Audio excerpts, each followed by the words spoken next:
Ang faith or pananampalataya ay kabaliktaran ng modern science. Ang science kasi nagre-requires ito ng physical evidence para mag-build up ng confidence and assurance. However, yung faith, meron man or walang physical evidence, ito ay isang confidence or assurance bago pa man mangyari ang isang bagay. At ang goal ng faith ay salvation. According to Hebrews 11, ang faith ay naniniguro ka na makakamtan mo yung pag-asa na iyong pinakaasam. Kahit hindi mo pa ito na nakikita in physical terms. Now, ang faith, ang pinaka-anchor nito, ang pinaka-umaangkla dito ay ang pag-asa. Ang mga tao nag-imbento ng sariling standard kung saan itong standard na ginawa ng mga tao ay nakabase lang or nakadepende sa five senses natin. Ngayon, tinitingnan ng mga tao yung mga bagay-bagay with the help of the five senses at tinawag yung science.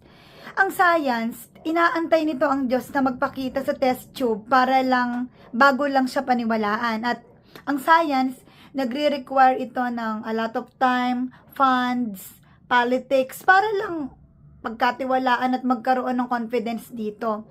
Ngayon naman, ang faith naman is different thing kasi ang faith stands alone, with or without the aid of five senses, yet naniniwala pa rin ang mga tao sa Diyos.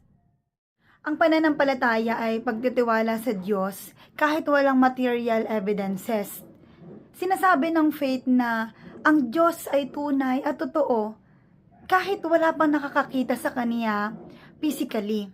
Samantalang ang science, sinasabi ng science na kailangan mo na magpakita ng Diyos sa laboratories bago yung mga scientists ay mag-claim na talagang totoo ang Diyos. Ang pananampalataya ay nakasentro sa supernatural, samantalang ang science ay nakafocus sa natural.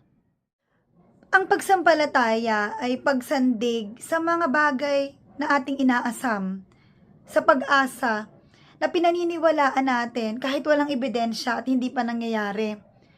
Ngayon, yung mga school institutions, yung mga nangungunang mga school o mga universities ay very helpful naman sila in some aspect of our lives. However, hindi sila nag-o-offer ng anumang curriculum na nagtuturo kung paano ma-discover yung totoo talagang meaning ng buhay. Dahil ang pinaka-business lang naman talaga ng mga school institution ay i-train lang yung mga tao kung paano patakbuhin ang mundo.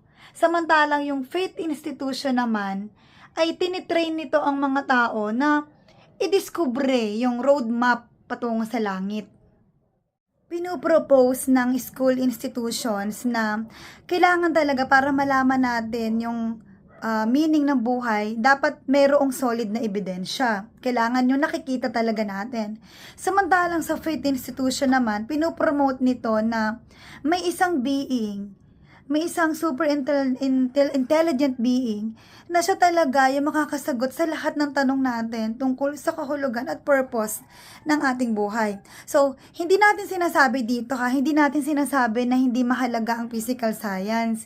Dahil sa totoo lang, napakahalaga nito. Kaya nga, nakakatulong ito sa ating buhay. Gaya ng dahil dito merong tayong transport, may mga medical technologies, may mga nagagawa ito na nakakatulong talaga sa tao. Ang sinasabi lang natin dito, hindi lahat ay cover ng physical science. So, hindi nasasagot ng physical science lahat. Hindi niya cover lahat at hindi ina-assume ng science na makocover niya ang lahat-lahat at mapapaliwanag niya yung parameters ng buhay. Kagaya ng love. Ba? Love is not a matter and energy. And no one can put it in the test tube to prove or disapprove its reality. But non-material things, kagaya ng Diyos na non-material things siya, He can demonstrate what is love all about. Ngayon, the historical Jesus is the proof of that God's love to the world. Kahit si Albert Einstein ay inamin niya na non-material things such as love for justice and ethics of life ay labas sa physical science domain nang sinabi niya na I have never obtained any ethical values from my scientific work. My love for justice is the striving to contribute toward the improvement of human conditions are quite independent from my scientific interest. So, the questions of matter and energy ay belong sa materialistic institution. Ngayon naman, yung question naman tungkol sa purpose and meaning ng buhay belong to the faith institution. So, dalawa silang magkahiwalay na domain. Magkaiba sila ng saklaw.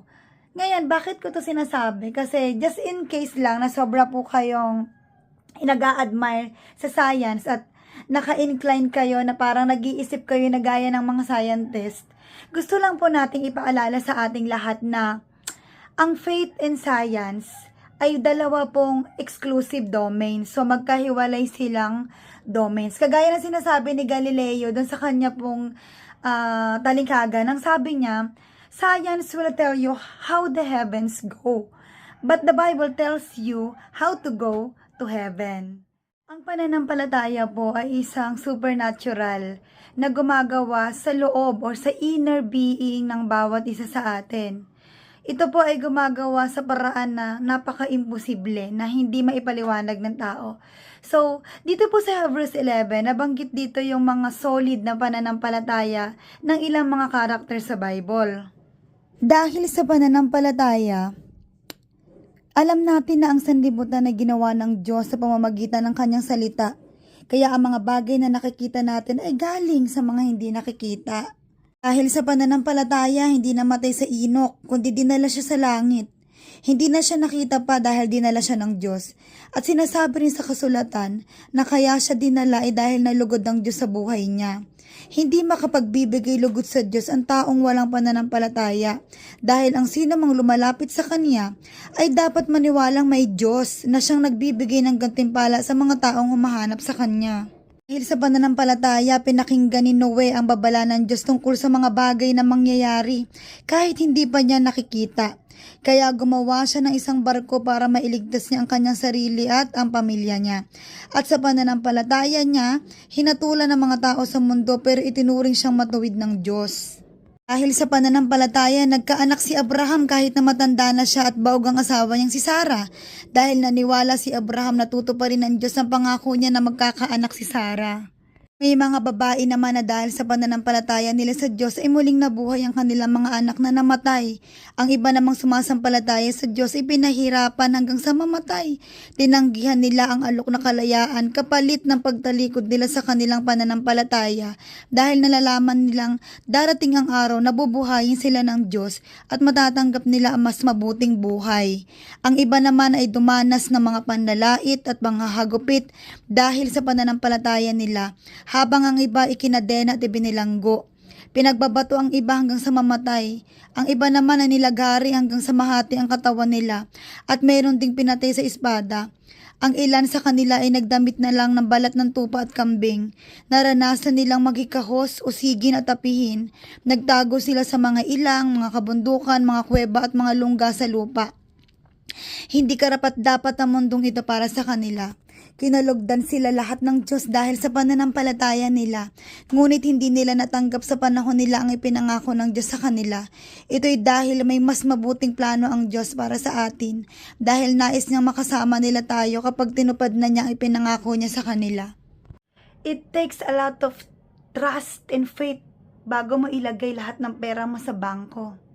So nakita po ninyo kung gaano yung faith gumagawa sa buhay ng tao.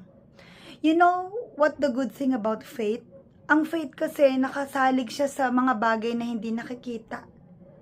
At ang mga bagay na hindi nakikita, hindi kumukupas at hindi po nasisira. Kaya itong mundong ito, lahat ng nakikita natin, ang 5 senses natin, lahat ng nadarama ng 5 senses, lumilipas. Pero yung pinupromote ng Panginoon na mga bagay na hindi nakikita gaya niya, hindi po yung lumilipas. Kaya mamili po tayo kung saan tayo sasalig.